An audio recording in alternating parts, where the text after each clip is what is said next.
All right बच्चों, ठीक है। कल की क्लास तो मजेदार हुई है, ठीक है, क्योंकि कल की क्लास में हमने सीखा है भाज्य गुणनखंड विधि क्या होती है। कल की क्लास तो मजेदार है, आई बटन पे लिंक दे दूंगा, वहां से जाके देख लेना कल की क्लास। उसके लिए मैंने यहाँ पर 3 क्वेश्चन लिख रखे हैं। कितने? 3 क्वेश्चन, ठीक है।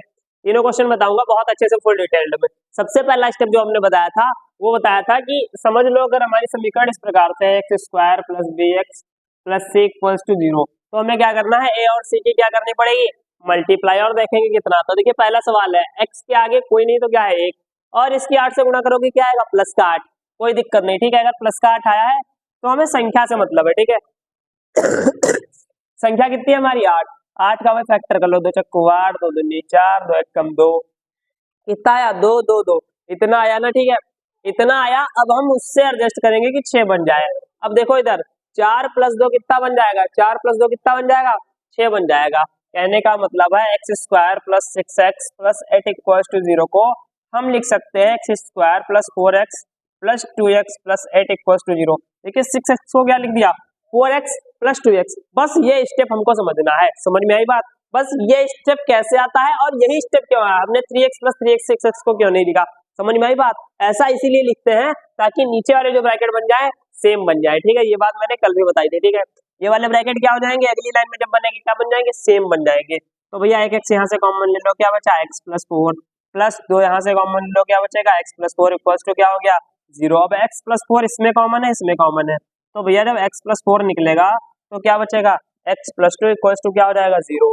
अब इस पूरे की वैल्यू 0 करने के लिए या तो ये वैल्यू 0 होगी या तो ये वाली वैल्यू 0 होगी। समझ में आया कि नहीं आया। तो भैया x प्लस 4 इक्वल्स टू 0 अगर होगा तो x की वैल्यू क्या होगी -4, और अगर x प्लस 2 बराबर 0 होगा तो x की वैल्यू क्या हो जाएगी -2, ठीक है। ये हो गया हमारा पहला सवाल। क्या हो गया, पहला सवाल बहुत ईजी था, ठीक है, क्योंकि x के साथ में यहाँ कुछ है नहीं। तीसरे सवाल में यहाँ पे साथ में 2 है, ठीक है। तीसरा सवाल तो मजेदार होने वाला है, ठीक है। सबसे पहले आप लोग क्या करो, इसका एक स्क्रीनशॉट ले लो। तो ऑल राइट, स्क्रीनशॉट हो गया होगा आपका, ठीक है। आइए देखते हैं दूसरा सवाल, ठीक है। दूसरा सवाल क्या कह रहा है, देखिए फिर से वही चीज, ए और सी की हम मल्टीप्लाई कराएंगे। ए कितना है 1 है, सी देखिए यहाँ पर कौन सा रूप है, ठीक है, यहाँ पर रूप है x square plus 6x equals to 12, equal मतलब इतना रूप है, ठीक है। इक्वल में क्या क्या है 12।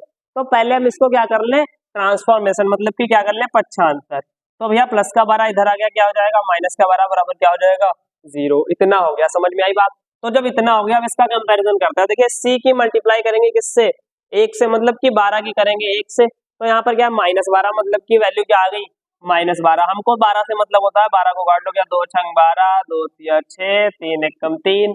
तो देखो इधर 2 दूनी 4 तिया 12, 12 आया ना, कोई दिक्कत नहीं। अब हमें इसको एडजस्ट करना है, क्या आ जाए 6 आ जाए, बीच में क्या आ जाए 6।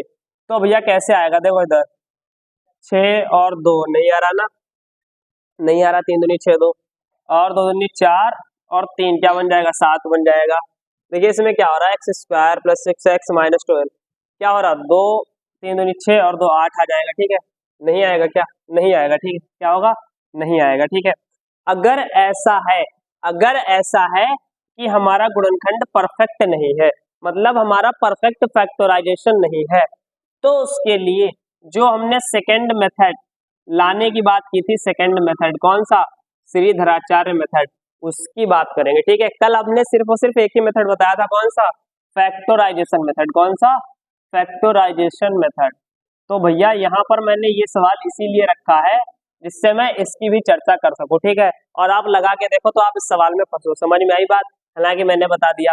आइए देखते हैं तीसरा सवाल क्या होगा। तो 2x square minus x minus 6 equal to क्या है 0। इसकी मल्टीप्लाई क्या आ जाएगी, माइनस का 12 क्या आ जाएगी माइनस का 12। अब यहाँ -12 से हमें नहीं मतलब, हम मतलब है 12 से, तो फिर से ही फैक्टर आ जाएंगे, 2 2 3 क्या आ जाएंगे 2 2 3। अब फैक्टर हमारे होगा 2 2 3। इसको करके हमें यहाँ पर एक एक्स है ना, एक बनाना है, मतलब कि 2 दूनी 4 में से 3 का कितना आ जाएगा एक, और उन्हीं का यूज किया जिनकी सब में आपस में गुणा क्या है 12 है। तो भैया 2x स्क्वायर माइनस एक को हम यहाँ पे क्या लिख देंगे 4 माइनस 3 x माइनस 6 बराबर क्या हो गया 0। x के अंदर गुणा करा लेते हैं तो भैया हो जाएगा 2x square minus 4x plus 3x minus 6 equal to क्या हो जाएगा 0। देखिए यहाँ पर माइनस माइनस प्लस, मैंने कल भी बताई थी, यहाँ पर बहुत 90% से ज्यादा बच्चे क्या करते हैं, मिस्टेक कर देते हैं, ठीक है। समझ के चलेंगे, ये क्या होगा माइनस, और ये माइनस माइनस क्या हो जाएगा प्लस। और आप ऐसे भी देखो यहाँ पर क्या था -x, तो यहाँ माइनस का 4x प्लस का 3x क्या आएगा माइनस का एक्स आएगा, ठीक है। आप चाहो तो इस वाली लाइन को स्किप भी मार सकते हो, कोई दिक्कत नहीं है। तो भैया कितना हो जाएगा, देखिए इधर ये हमारे दो पद ये हो गए, दो पद ये हो गए, कॉमन लेंगे इसमें 2x कॉमन मिल जाएगा, इधर क्या बचेगा x, तो 2x स्क्वायर आ गया इधर, ठीक है।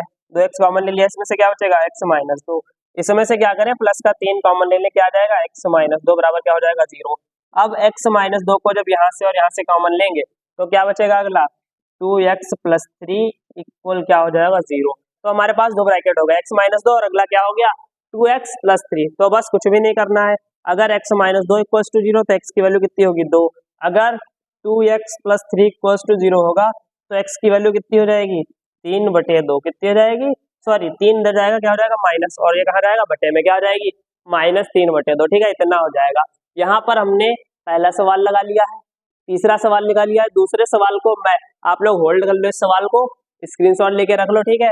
इस सवाल को मैं अगली जब विधि बताऊंगा कौन सी श्रीधराचार्य विधि, उसमें मैं इस वाले सवाल को आपको बिल्कुल परफेक्टली लगा के दिखाऊंगा, ठीक है। और एक और मैंने बताई थी विधि क्या होती है, उमर खैयम विधि, ठीक है। हालांकि उसकी कोई दिक्कत नहीं है, उमर खैयम विधि आपके सिलेबस से बहुत पुरानी चीज है, तो उसको मैं यहाँ पर नहीं बताऊंगा, ठीक है। दूसरी जो विधि है वो मैं बताऊंगा, कौन सी है श्रीधराचार्य विधि, उससे कोई दिक्कत नहीं है, ठीक है।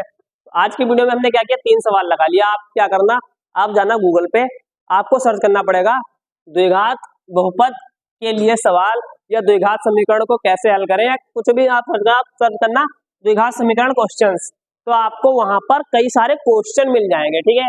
और उन क्वेश्चंस की जितनी ज्यादा प्रैक्टिस करोगे, हालांकि आपकी बुक में क्वेश्चन लगाने के लिए बहुत ही कम है एनसीईआरटी में, अगर आपके पास मनोहर की किताब है तो उसमें बहुत ज्यादा क्वेश्चन है, लेकिन अगर आप गूगल का यूज करते हो ना, बहुत ही बढ़िया बात है, गूगल का यूज करो। गूगल का यूज करने के बाद आप खुद ही देखोगे आपके में कितना सुधार है, ठीक है। आज के लिए इतना ही। आप लोग सबसे पहली बात तो मैं बता दूं, अभी तक अगर आप लोग चैनल पे नए हो तो आप लोग क्या करते हो, प्लेलिस्ट को एक्सेस नहीं करते हो, मतलब प्लेलिस्ट को नहीं सेव कर रहे हो, ना ही चैनल को सब्सक्राइब कर रहे हो। तो अगर आप मेरे चैनल से पढ़ रहे हो तो क्या क्या करना है, चैनल को सब्सक्राइब कर लेना, प्लेलिस्ट को सेव कर लेना और अपने एक फ्रेंड को क्या कर देना, शेयर कर लेना, ठीक है। बहुत बहुत धन्यवाद।